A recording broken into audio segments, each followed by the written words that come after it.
teeth is broken. Well, we're going to fix it. It's going to be okay. But usually in the view of the customer, of the owner of a watch or anybody, this wheel is broken, so we can replace it and the watch will be fine. But it's the other way around. This wheel is broken because there's something wrong with the movement. Otherwise, such a teeth won't break. So the watch isn't broken because there's a tooth missing. The tooth is missing because there's something going on wrong in the movement itself. So even if we replace this wheel, it probably happen again. So the breaking of this tooth is not the source of the problem. It's a symptom of another problem. There we go. Now we're talking. Let's have a good look what is happening. It's a normal gear train. It's just a normal movement with the mainspring, with the center wheel, third wheel, second wheel, not second wheel, and here the escape wheel. In English this is the second wheel, and in Dutch this is Seconde rad.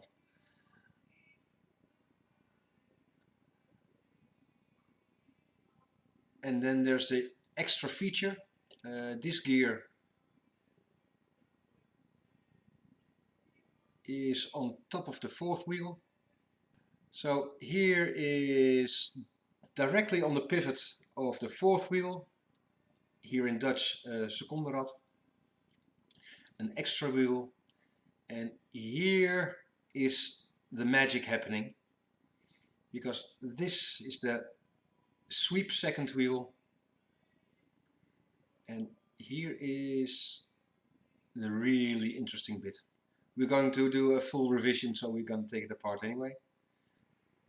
This is the sweep second wheel, and this little lever is pushing the center second wheel one time a second. If I play with the light a bit, you can see here a small shadow on the other tooth. Do you see they're tiny bit like this? So the winding of this movement took a huge amount of force. So all these teeth are just slightly bent. You can see it when you play the light. And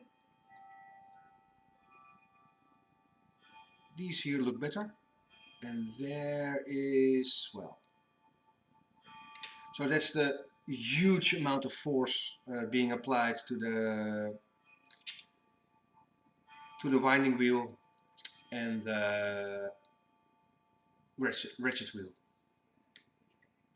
But we're going to find identical one, no problem. And so it is pushing not like this, so it's not pushing here where there's so much more force possible, but it's pushing like this, and then the teeth are. So maybe the ratchet wheel, this winding wheel, oh, you see it all, yeah. Look, this winding wheel was very worn, and they placed a tiny smaller one. You can see here,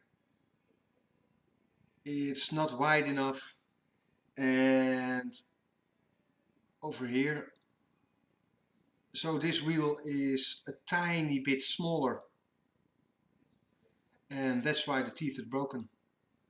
Oh, that is clever.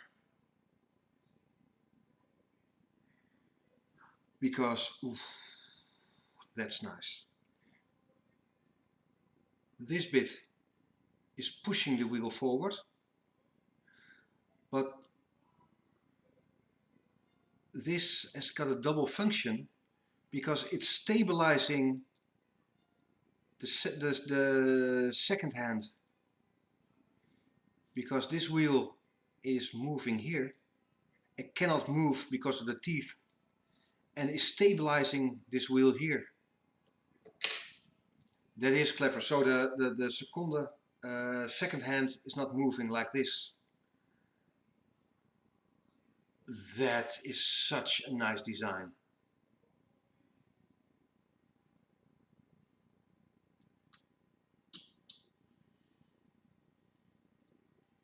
I just untied this screw, and then you can remove the winding stem. There we go.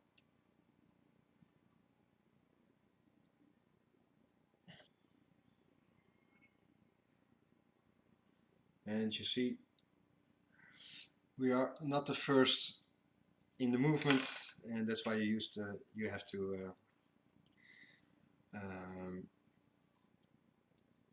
make sure to sharpen your screwdrivers. And here is not just raped but kidnapped as well. The other screw is missing. Here you can see the dial feet with the indentation of the screw with the pointy tip, and that keeps the dial in place. So there's a horizontal screw keeping this dial like this in place. Now I would like to remove the pallet fork to see how the movement is running, and if it takes that much force, there's an extra complication.